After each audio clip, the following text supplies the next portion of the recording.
बिस्मिल्लाहिर्रहमानिर्रहीम। अस्सलाम वालेकुम तलबा व तालिबात। आपके साथ एक सिलसिला दर्स व तदरीस का मैंने शुरू किया है। आज उसी सिलसिले में मैं अपना लेक्चर आपके साथ शेयर करूंगी। उम्मीद है कि आप सब खैरियत से होंगे। अल्लाह ताला आप पर अपना फ़ज़ल और करम जारी रखे। आज हम एक गज़ल पढ़ेंगे। मीर तकी मीर की गज़ल है जमात नाहम में। सबसे पहले मैं गज़ल का मफ़हूम आपके साथ शेयर करूंगी कि गज़ल के लग़वी मानी है इश्क मोहब्बत की बातें करना या औरतों से बातें करना।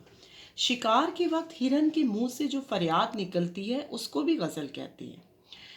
हाली लिखते हैं कि मोहब्बत का दायरा वसी है, इंसान को इंसान से, अपने मुल्क और कौम से और सबसे बढ़कर खुदा से भी मोहब्बत हो सकती है। इसलिए सिर्फ औरत की ज़ात तक गज़ल को महदूद नहीं करना चाहिए। जी, मीर तकी मीर का सबसे पहले हम तारुफ देखेंगे। मीर मोहम्मद तकी नाम था आपका और मीर तखल्लुस था, और वालिद का नाम मीर अली मुत्तकी था। आगरे में पैदा हुए। इब्तदाई तालीम सैयद इमानुल्लाह से हासिल की। बचपन में ही आपके वालिद और अमानुल्लाह की वफ़ात के बाद मीर को तलाश माश के लिए आगरा छोड़कर दिल्ली आना पड़ा, रोज़गार की तलाश में, क्योंकि आपके माली हालात ठीक नहीं थे और वालिदैन की वफ़ात के बाद तो आपके हालात बहुत ख़राब हो गए। यहाँ आप एक नवाब के यहाँ मुलाजिम हो गए। नवाब नादिर शाह के हमले में मारा गया तो मीर वापस दिल्ली आपको जाना पड़ा। इसके बाद मीर के बारे में, मीर को गज़ल का बादशाह भी कहा जाता है। आपकी असल पहचान गज़ल गोई है और आपके कलाम में खुलूस मिलेगा, सादगी भी है, दर्द भी है, गम भी है, और आपकी गज़लें दिल पर असर अंदाज होती हैं।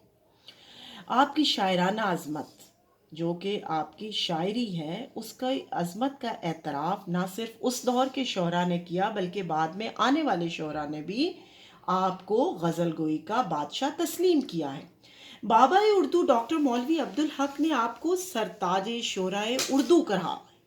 यानी अगर किसी के सर पर गज़ल गोई का ताज सजाया जाए तो उसमें वो ताज आपके सर सजना चाहिए। मीर की तसानीफ में एक खुद नवीस ज़िक्र मीर, एक तज़किरा, नकातुल शोरा और एक फ़ारसी शामिल हैं, और ये तसानीफ बहुत ज़्यादा मशहूर है।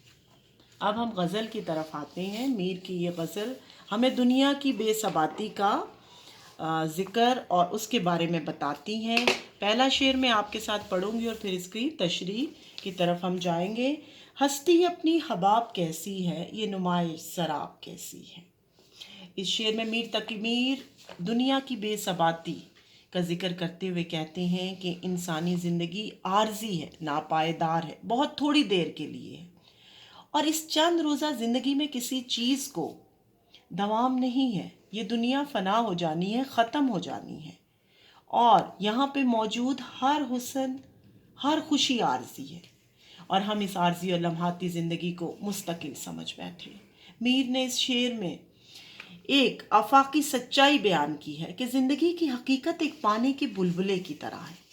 हबाब यानी एक ऐसा बुलबुला जो पानी की सतह पर थोड़ी देर के लिए नमूदार होता है और उसके बाद ख़त्म हो जाता है। ज़िंदगी भी ऐसी ही है कि थोड़ी देर की इस ज़िंदगी में आर्जी ठिकाना है जिसका भरोसा नहीं किया जा सकता। और अल्लाह ताला ने कुरान में वाज़ेह तौर पर कहा है कि बेशक हर नफ्स को मौत का मज़ा चखना है। मीर कायनात की इस बेसबाती को मद्देनज़र रखते हुए हमें इस आर्जी दुनिया में दिल लगाने से मना कर रहे हैं, और वो कहते हैं कि ये इम्तहान गाह है, धोखा है, फरेब है। हमें असल ज़िंदगी की तैयारी करनी चाहिए जिसकी तरफ हमने पलट कर जाना है।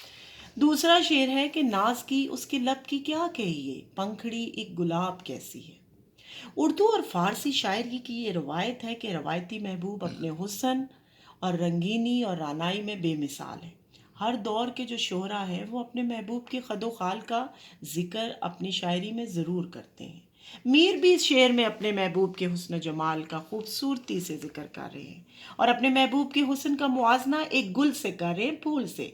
यानी बुलबुल को गुलाब से वालहाना मोहब्बत है, इसे फूल की खूबसूरती पर नाज है, और बेचैनी और बेकरारी से अपने महबूब के हुस्न पर फिदा हो जाता है, कुर्बान हो जाता है, और अपने महबूब गुल पर अपनी जान निछावर कर देता है।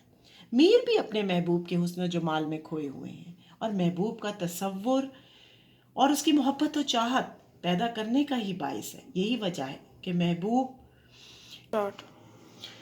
میر کا محبوب بھی سراپا حسن و جمال ہے. وہ کہتے ہیں کہ میرے محبوب کے لبوں کی نرمی اور سرخی گلاب کے پھول سے مماثلت رکھتی ہے، اور خوبصورتی اور رعنائی میں اس کا محبوب گلاب سے کم نہیں ہے.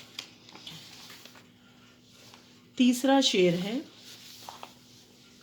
چشم دل کھول اس بھی عالم پر، یہاں کی اوقات خواب کیسی ہے. بہت خوبصورت شعر ہے میر کا. میر تقی میر اس شعر میں زندگی کی حقیقت کو بیان کچھ یوں کر رہے ہیں کہ یہ دنیا عارضی اور فانی ہے، اور انسان کی حیثیت اس دنیا میں ایک مسافر کیسی ہے جسے وقت مقررہ پر کوچ کرنا ہے. دنیا میں لوگ پیدا بھی ہوتے ہیں اور اپنے حصے کی زندگی گزارنے کے بعد اصل منزل کی طرف روانہ ہو جاتے ہیں. اس دنیا میں آنے والے ہر مسافر کو اس بات کا بخوبی احساس ہوتا ہے کہ یہ زندگی عارضی ہے، لیکن وہ پھر دنیا کی رعنائی میں کھو دیتا ہے. تو اس پہ میر اس کو کہہ رہے ہیں کہ چشم دل، یعنی کہ تو اپنی دل کی آنکھ کو کھول، سمجھ اس حقیقت کو کہ زندگی پلک جھپکنے گزر جانے کا نام ہے. موت ہر لمحہ انسان کا پیچھا کرتی ہے، اور یہ دنیا جائے آزمائش ہے. انسان کی منزل یہ دنیا نہیں ہے بلکہ اس کے بعد کی دنیا ہے. قرآن میں ارشاد ہے، یعنی آخرت کا گھر ہی بہترین ٹھکانہ ہے. اگلی دنیا کی کامیابی کا دار و مدار اس دنیا میں کیے گئے نیک اعمال پر ہے. شاعر کہہ رہے ہیں کہ اے غافل انسان، اس دنیا میں اللہ کے احکامات سے روگردانی نہ کر، اور اس کی رنگینی اور رعنائیوں میں کھو کر عیش و عشرت کے مزے نہ لوٹ. اس دنیا کی حیثیت محض ایک خواب اور سراب کیسی ہے. قرآن میں ارشاد ہے، یعنی دنیا کی زندگی دھوکے کے سامان کے سوا کچھ نہیں. یہاں انسان کا قیام چند روزہ ہے اور اصل منظر آخرت کی ہے، اس لیے ہمیں اس کی تیاری کرنی چاہیے. انسان کو غفلت کا طرز عمل ترک کرنا چاہیے اور اندر کے انسان کو بیدار کرنا چاہیے. اس کے ساتھ ہی میں آج کے اس لیکچر کو ختم کروں گی. آج میں نے آپ کے ساتھ طلبہ و طالبات 3 اشعار کی تشریح کو شیئر کیا ہے. کل انشاءاللہ باقی 3 اشعار کی تشریح آپ کے ساتھ شیئر کروں گی. اور اللہ تعالیٰ آپ کے اوپر اپنا رحم اور فضل جاری رکھیے، اور اس ویڈیو کو ضرور دیکھیں اور اس کو سبسکرائب بھی کیجیے گا.